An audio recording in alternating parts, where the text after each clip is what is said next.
so welcome to this leg of the Shauna Foundation Library Poetry Tour.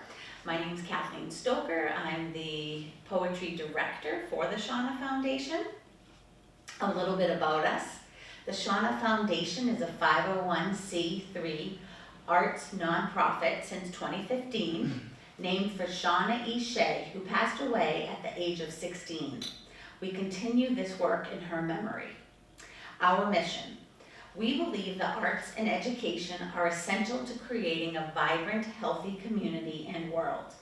The mission of the Shauna Foundation is to equitably promote and support students through scholarship and showcase artists in filmmaking, performance arts, poetry, and other creative endeavors with a focus on underrepresented communities. The Library Poetry Tour is a part of our foundation's programs that also include local scholarships, the Women in Film Fellowship, 3 film festivals, the Creating Dangerously podcast, and more. We'd like to thank tonight the Mass Cultural Council, the Milford Cultural Council, and the Milford Public Library for hosting our event. I also would like to thank our Executive Director of the Shauna Foundation, Skip Shea, and the Board President, Anna Chinabi.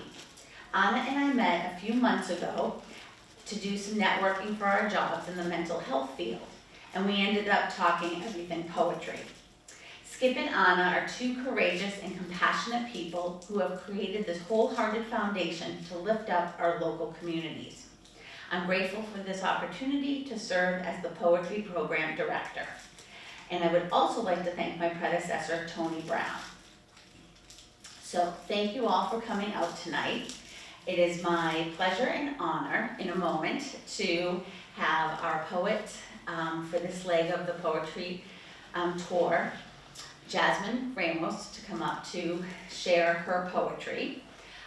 Jasmine and I met last year at an open mic hosted in New Bedford, Massachusetts, and I was struck by Jasmine's authenticity, if I could say that word, and her honesty and rawness in her poetry.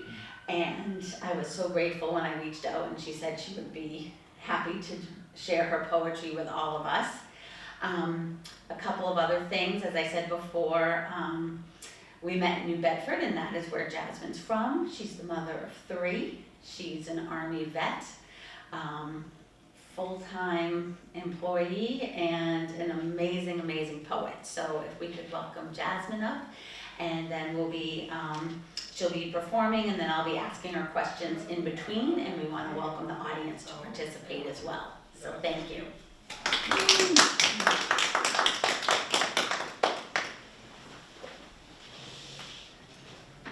Firstly, I want to say thank you so much for having me.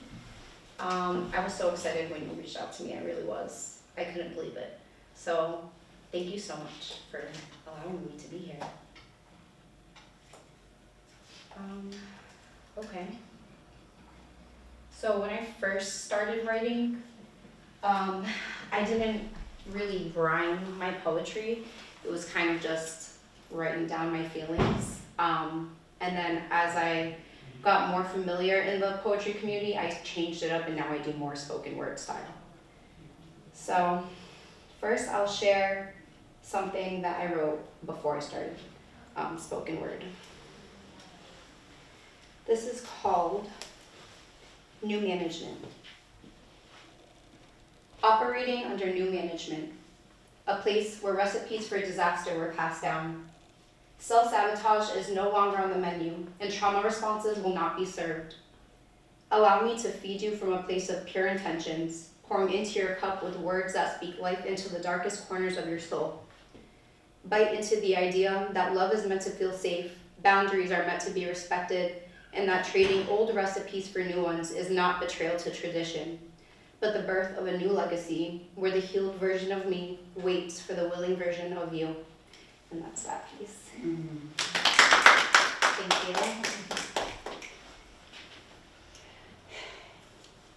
you. Okay. And this is called Time Well Spent. Wasted time, is time well spent, until it costs more than you can afford. If I distract myself with temporary bliss, I forged my own double-edged sword, escaping from the here and now to slip into an abyss filled with past and future thoughts because the present is lacking gifts. It takes time to heal from the things we often don't speak of. But when the time is here, unleash those feelings and let them fly like doves. Feelings suppressed stay stuck unless you allow them to be free. And freeing means feeling. It's the part of healing that no one really sees. Many of us deal with feeling insecure, but don't bother digging deeper. Instead of understanding why the feeling persists, they just drown it in the liquor. They tell themselves that substances help to validate their need, to escape from the discomfort that the healing process brings. But if you truly want change, self-discipline is needed, and that means facing the truth head-on and not retreating. This may not be for everyone, but let me speak some truth. Some mindsets we hang on to stem from traumas of our youth: abandonment, unworthiness, emotional, mental, and physical abuse. We're things projected onto us, but we have the will to choose if those projections are valid or if they're valid by excuse. Accepting that sometimes hurt people, but not walking in that same path. Because if hurt people keep hurting people, it's a never-ending bloodbath. Accountability cannot be forced. It has to start with you. To sit with your feelings, allow the pain that comes from healing, and not let others distort your truth. Because they will try. They'll explain why they did the things they did, validating the hurt they caused, how it wasn't their intent.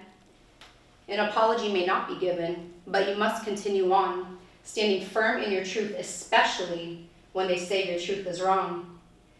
And even if an apology comes, it might sound something like, well, sorry I wasn't perfect and I didn't do nothing right. People can only meet you as far as they have met themselves, so don't waste time explaining when they can't grasp the importance of mental health. They will stay stuck in their mental prisons, trapped behind the bars of their parents' standards, passing on generational curses, unwilling to unlearn. That normalization does not equate to what is good or right.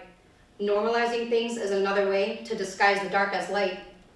So in case nobody told you, let me be the first. Your feelings are valid. Let me speak to your baggage as you break generations' curse. If wasted time is time well spent, choose to spend it well, emotionally, mentally, and physically, because you owe it to yourself. Yeah, thank you. Do you mind sharing a little bit about how you became a poet? Sure. So I've only been really writing poetry for, I'd say, like the last 2 years. I've always liked writing in general, just being creative with writing. But I don't know, one time I was just at work and I decided to start writing things in like a metaphoric way. And it just turned into poetry, and one thing led to another, and I love it. And you had mentioned the other night about TikTok.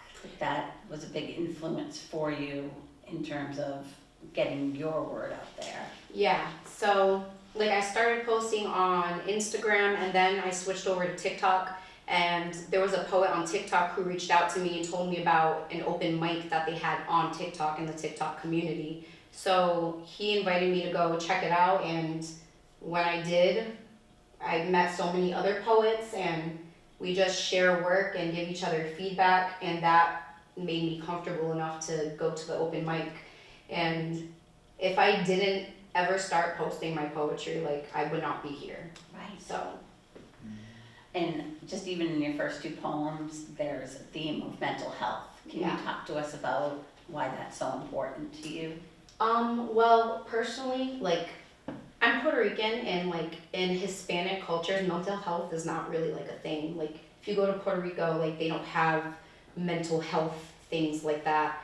And the stigma on men's mental health is that men are supposed to be strong, and like boys don't cry, and like there's just unhealthy standards set for them at such a young age that when they grow up, they learn to suppress their feelings. And for me, it's important to spread the message on it so that they can feel seen and just, I don't know, put awareness on it.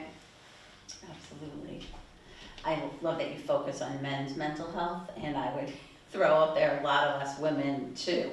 To hear your poetry is so validating to say. Thank you. Yes, I can understand what you're saying. Well, that brings me into, I guess I'll share my poem, Mental Health. Yeah, okay. I had a surprise visit last night.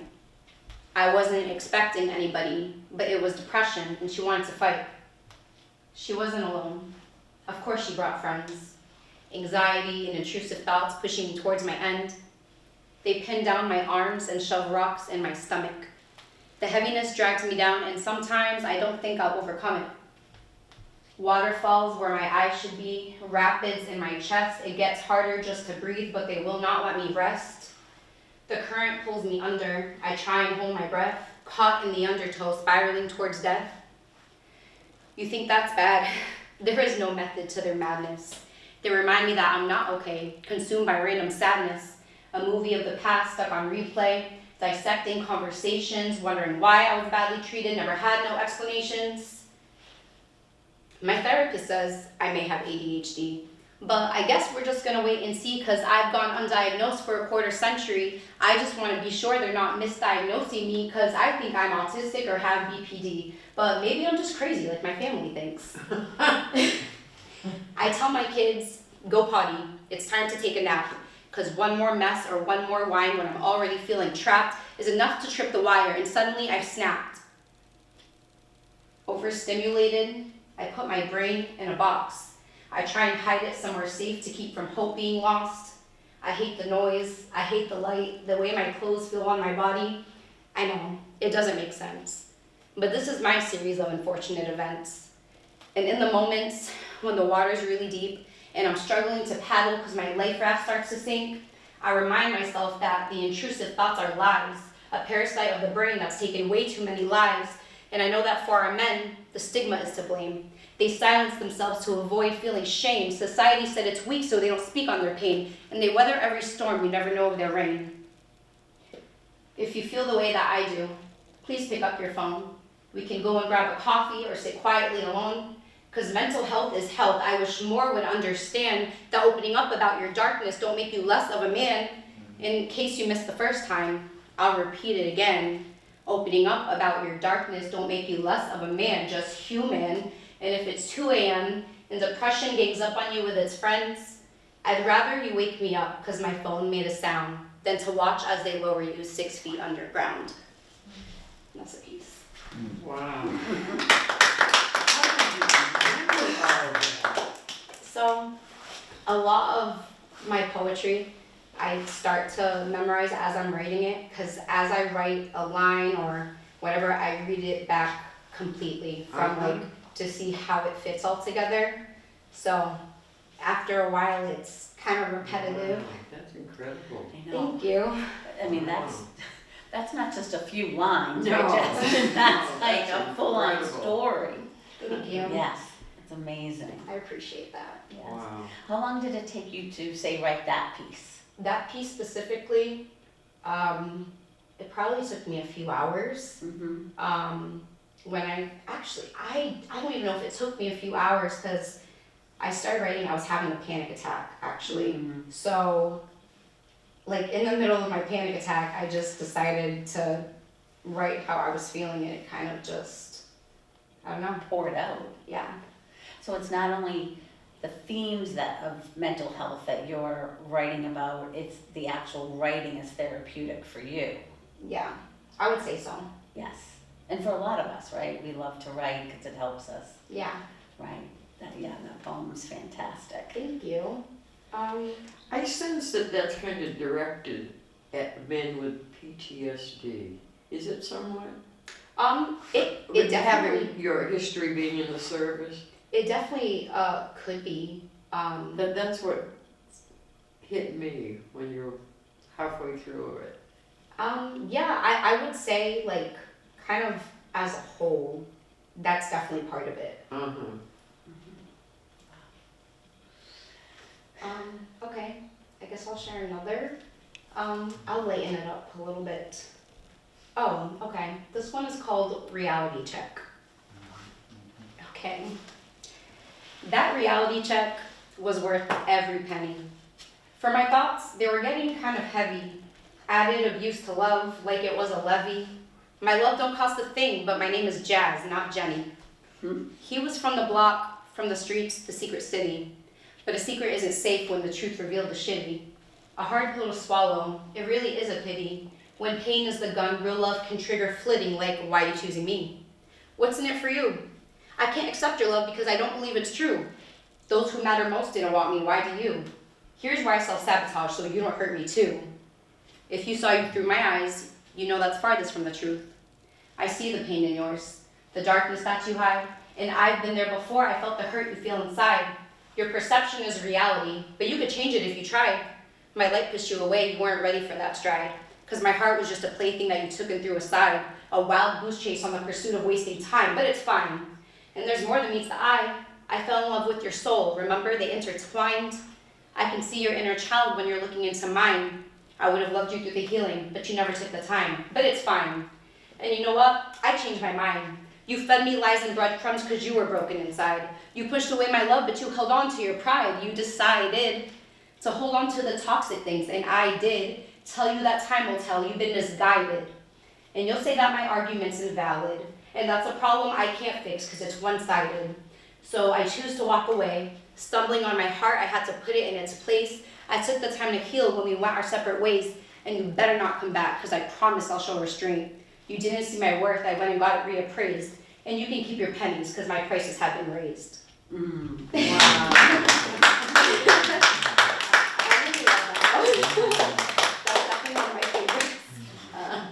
I love that last line. Yeah. It was kind of just like a clap back after a breakup. I was like, you know what? Yeah. Mm-hmm. Goodbye. Yes. Mm-hmm. How do you know when you have that last line? Because they can be hard to write. When I feel excited, I'm like, oh yeah. Will you say that last line again? Can you remember the last line? I had a little trouble with hearing. The last line. About the pennies. Oh, okay. And you could keep just that last part? Yeah, And you could keep your pennies because my prices have been raised. my prices have been raised. Okay, Yes. that's about it. Yeah. Great, Thank great. Yeah. you. That's fantastic. Thanks. And I love the emotion and the acting that Thank you. you put into it too. I appreciate it. This one is called Connection. I crave connection. My soul screams for affection, something more than a quick fuck, but no luck, cause the emotional unavailability available to me simply does not align. And I'm tired of wasting time trying to find the one. That sounds crazy, right? I'm the one out of my mind for thinking I could find someone whose heart is just as pure as mine, who values my time. I don't care about the wines or dimes because I crave connection. I'm always open about my intentions and that just closes up their hearts. I think I need an intervention. Like, Jazz, you need to chill. I know you just want something real, but that's a needle in a haystack. You should try and play the field. But that's not ideal. That's not who I am. Don't get me wrong, I understand, but I'd rather be alone than with a boy disguised as man, because I think I already said it like twice, but I crave connection, and I'm done being nice. The nice me, despite the boundaries I set, had left me regretting the actions that I let happen, because back then I was so convinced that if I gave them what they wanted, I'd turn that frog into a prince. And now the thought just makes me wince, like, ew, cringe. Now, for real though, your girl just craves connection in the spiritual sense. Not someone who wants to fuck me, but they're still on the fence, don't know if they want me, they just want to slide in. A temporary high to cure the pain that's within. I mean, there was a time I traded connection for attention, but I uprooted those behaviors and implanted all the lessons, no longer stressing, patiently waiting for my blessings. Y'all could keep the attention and I'll keep waiting for connection. Hey.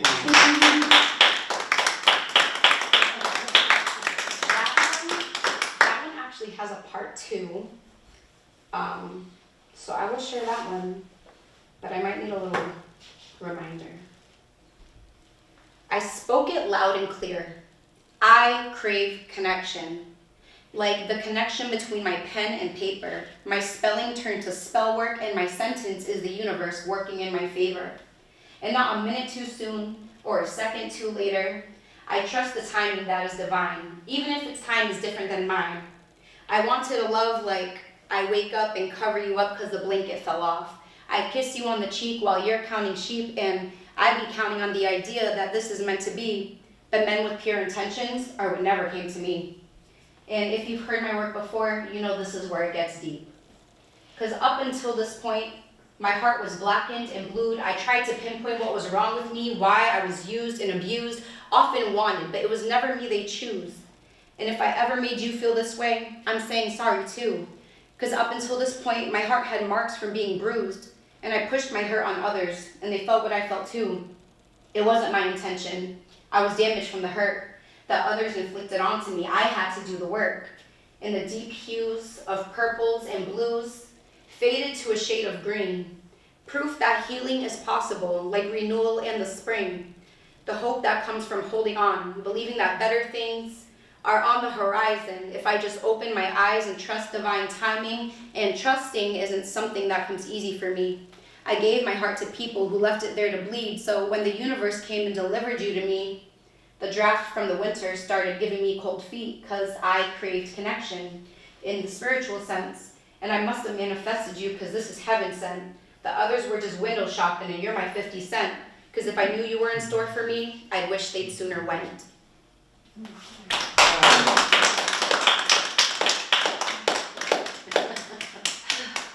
How did you decide to do a part 2? I really don't know. Or did it like just come to you? I Like, think so. I couldn't say. mm, I really don't remember. mhm. Do you feel like a lot of it is a spiritual experience for you or an intuitive? I don't know if there's a particular word. Well, I'm a spiritual person, Mhm. and I believe that like this is a gift. Mhm. Like I just believe that the feedback that I get from people and the fact that so many people can resonate with what I'm saying, like I feel like I'm able to make a difference somehow. Absolutely. Does anyone have any comments or questions? Do you have someone that you have a connection with now? Yeah, now I do. That's what I was saying. That's the reason you did part 2, because part 2 is different. And is This this is true. connection really good? I mean, it is now. At the time that I wrote this, Oh, okay. yeah. Well, that's good. Yeah. So the chains got welded tight, huh? Okay. Yeah. Yeah. Okay, this one is called Love After Heartbreak. What do you call it when your heart wants to break free from the arms of painful experiences past? What do you call it when love knocks on your door, but you're terrified, so you hold yourself back? I said I wanted connection and love, but when love has always been connected to, the pain these men have put me through, it could stare me in the face and I wouldn't know the difference. I'll push you away, begin to question your intentions, and wonder if you're intending on going the distance, even though I'm the one showing resistance. 'Cause I felt like I was the punchline of a bad joke, the bear that for their amusement they'd poke, but God forbid if the bear spoke, God forbid if the bear inside me woke. All of a sudden, I'm too outspoken, blamed for the beast they unleashed when they awoke it. I bear the weight of not feeling like I'm enough. I didn't think I'd react like this if I ever found love, cause I'm 5'0" so I just thought it was out of reach. And I'm trying to accept it since the giving is what I preach. But on the receiving end sits this feeling of doom. If I let you inside my mind, you'll hear the thoughts that intrude. And to myself, they're most unkind. What if you see them as true? What if my insecurities resurface? Can I trust them with you? Cause simultaneously, your presence eases my anxiety. Your love fills in the cracks, the signs align across astrology. So I'm gonna take this leap of faith on the fool's journey. Cause regardless of the past of real love, I am deserving.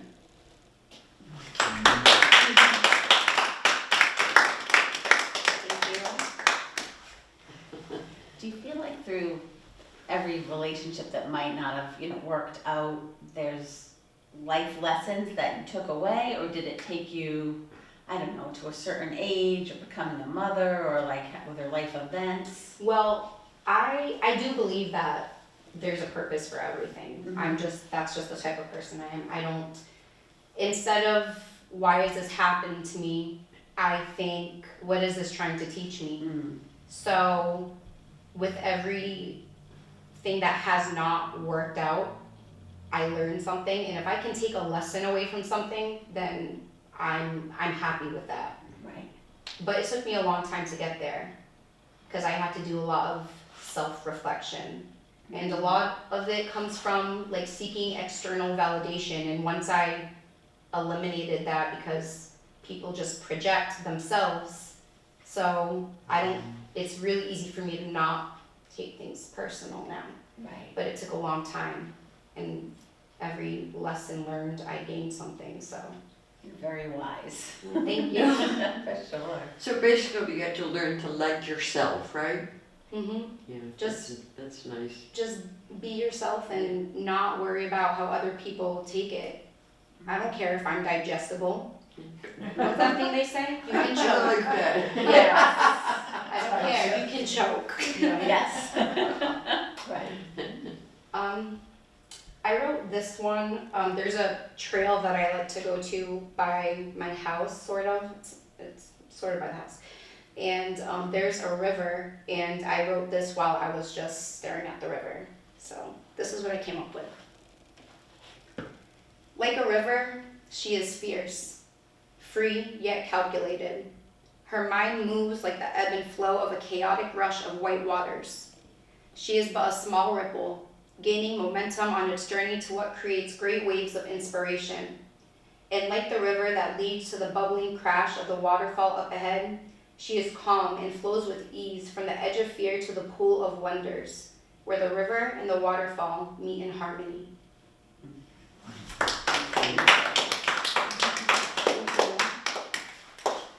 Do you find inspiration in nature? I do. Whether I get it from it or it just helps me clear my mind, Right. for sure. Yeah. I have a short story I'll share. It's called I Brought You Your Coffee.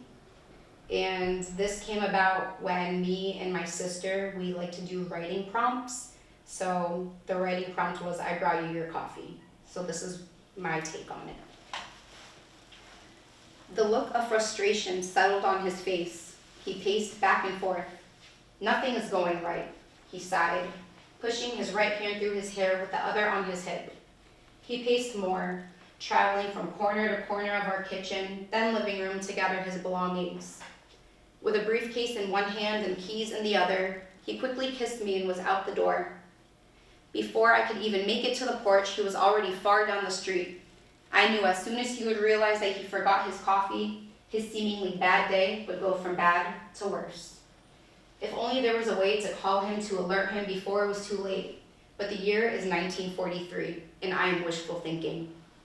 I quickly got dressed, grabbed the coffee, and I was out the door. Today was important. He was going to be considered for a promotion, and I know how he gets without his coffee. And besides, I loved him. I drove to his job, walked inside, and asked the receptionist for him. My presence added confusion to his still frustrated face, and I can tell by the fading imprint of where his veins were bulging from his forehead, his lack of coffee was starting to show. I brought you your coffee, I smiled shyly. His scowl turned into a smirk, and I could see the tenseness of his shoulders ease. Thank you, he said softly. He kissed me on the cheek and we said our goodbyes. I drove myself home happily, replaying the look of love and appreciation on his face, knowing that I would do this every day if it came down to it, because his love language is coffee, and he is my love language.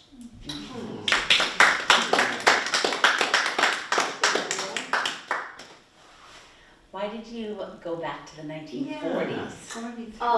So when I was writing it, I didn't want there to be a way for her to call his cell phone and be like, hey. So I did a quick Google search of when phones were invented, and that's how that happened. Interesting. It, That was my thought. Why yes, 1943? it definitely brings an air of romance to it versus picking up the cell phone Yeah. or texting. Hey, You forgot your dumps. coffee. Right. Your Starbucks is sitting on the. I know, but I was thinking it was during World War II, Mm. and you didn't bring him his coffee, and he had to go off to Germany and get it off. That would have been so interesting. Yes, that would turn into a novel. Right. Okay, so this one is called G.I. Jazz. She must be so naive, I hear them say. I guess it makes me naive to try and be somebody's piece. Would the unhealed version of me, so desperate to please, who would hand someone my trigger but act surprised when they would squeeze, be given more credit? Because clearly you could see her card's been maxed out, accounts payable not received. If you judge my kindness for weakness, then you really don't know me. To know me is to know that I was enlisted into a war that never was my own. It started at home, and I won't go into logistics, but they misdiagnosed my mental illness. I almost became a statistic. I have to take my life into my own hands. Understand that I'm not my past or theirs, and that's what they project. My feelings of captivity were dismissed, replaced with the word protect, told not to disrespect. Someone said, as a daughter, I forgive. As a parent, I don't understand. How could you raise your bell? Oh wait, should I say hand? To keep my individuality contained. They say respect, but they mean conform, because my own ideas would be out of their norm. To this day, I love a good debate. Sharing different ideas to get on the same page, or at least the same book. It could be a different page. I just crave a safe space where my concerns ain't met with rage and I won't feel ashamed because you took more than you could take. I'm not the one to blame or to break, only to name. Unleashing the demons that never were mine. They never minded, constantly reminded. If you don't like how things are, there's the exit, you can find it. And I did. My heart is the softest suede, but my boundaries got them dismayed, feeling played, but you played yourself. Get your demons in check. You mess with a soft soul, not knowing what you give is what you get. One moment.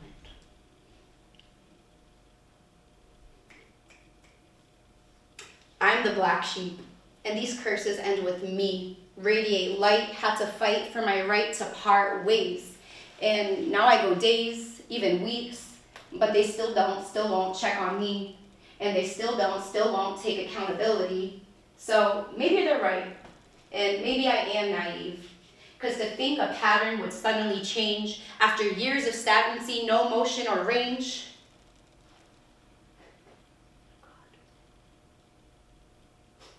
I'm gonna bring that back.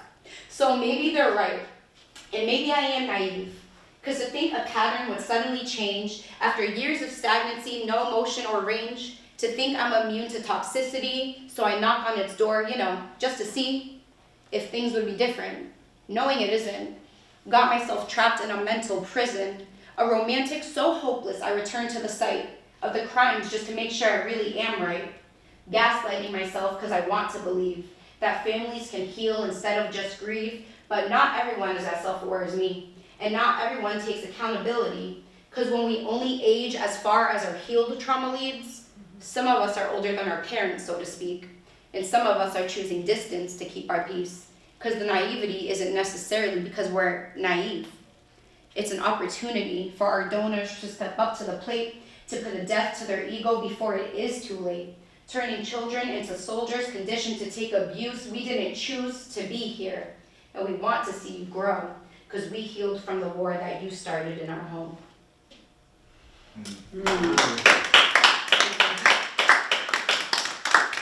Those lines about being the age around where you've only evolved from your healing are so powerful, and that we might be older than our parents.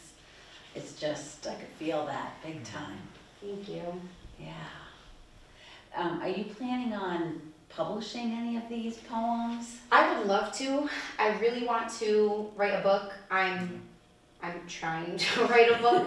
I have all of my finished pieces saved on my computer, and I was using this app, Canva, to kind of like design what I want it to be, but I haven't actually like sat down and like put everything. But that is my goal. Yes. I have ADHD. So Well, I was gonna say, and you're a working mom too, right? yes. A little busy, but we need to see your words out there as well, right? Thank you. This is called Magic Exists. I know magic exists because of the way it feels when you kiss me. Like the invisible current that flows between the spaces of you and me is my favorite form of high. And I don't need to drink to enjoy my time because your aura's got me tipsy.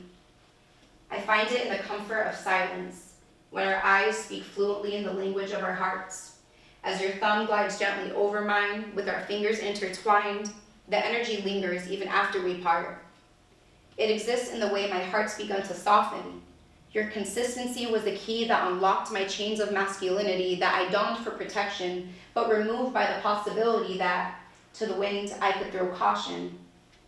Magic is the sound of your laugh, like a singing bowl with its cleansing tones, rids me of the heaviness that resides in my chest, and to hear it I would overthrow numerous thrones and then apologize on my behalf. Magic is two paths, meeting perchance, alone in the woods but deciding to dance, an energy exchange that feels more like a trance, and closing my eyes yet my vision's enhanced. Because when I think of magic, I think of romance, whether just for now or for time's expanse. Thank you. Do you use a dictionary or a thesaurus online to, think of some of the word choice or the rhyming? Sometimes I do use a thesaurus, and then I'll also Google a word that I'm trying to rhyme, and I'll just type in rhymes with, and then there's this website that shows a bunch of words that rhyme, so that does really help. Too. Mm-hmm. I think as a high school teacher, my students need to hear that. That there are these amazing tools to help us with our writing. The website is called Rhyme Zone. So Rhyme Zone. So it'll give you words that rhyme exactly, and words, I think also words that just sound like they'll rhyme. So just Google Rhyme Zone? Yeah, or if you go on Google and you already have the word you're trying to rhyme with, like let's just say it's, I don't know, tree. So go on Google, type in rhymes with tree, and Rhyme Zone should pop up with that search. That's great. We only have a couple more minutes because I want to be respectful of the time for the library. So feel free to share maybe one or two more pieces. Okay. Yeah. Okay.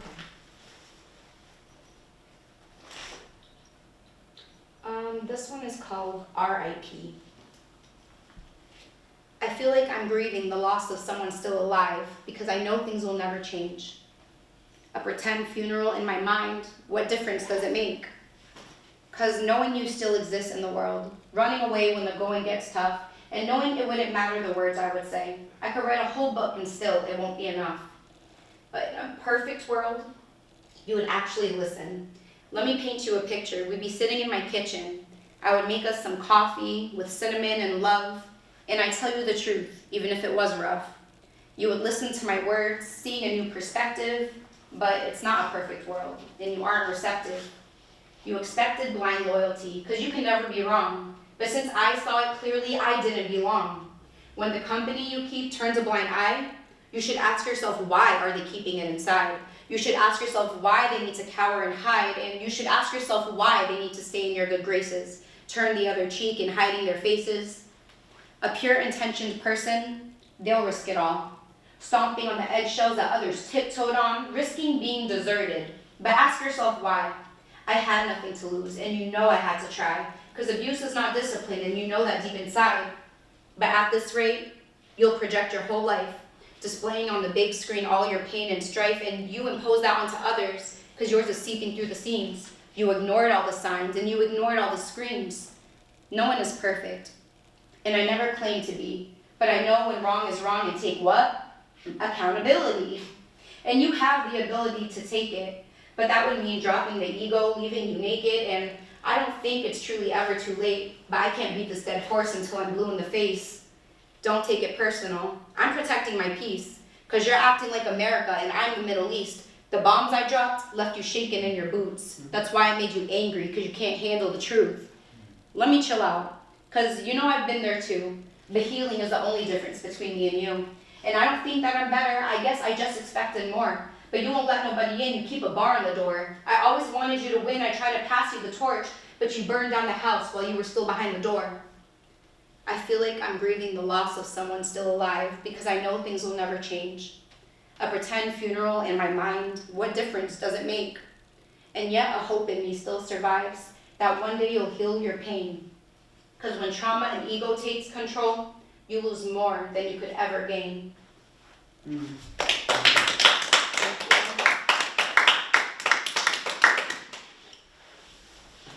you want me to share one more? Yes, let's do one more. Okay. Thank you. Okay. Okay. This one. Wait, no. I'm sorry.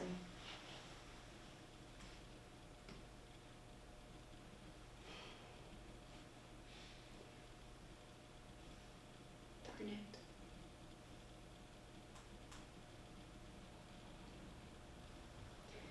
I don't have a weighted blanket, nor do I need one. I've been in this bed for 2 days, and the weight that's taken over my being is more than I can counter. The state of my house is not to be seen by eyes who are unkind and unknowing of the fight that I fight inside my mind. The external mess is a depiction of my internal struggle. I yell at myself internally to move from the space that feels more like an open grave, but not today. Just like yesterday, I will give myself the grace to stay in this place until the feelings settle down and I can mentally change the pace. The unhealthy standards I've set for myself in my need to be on go mode and never sit down has added to the anxiety already in place, but I will sit here with these feelings until the feelings fade.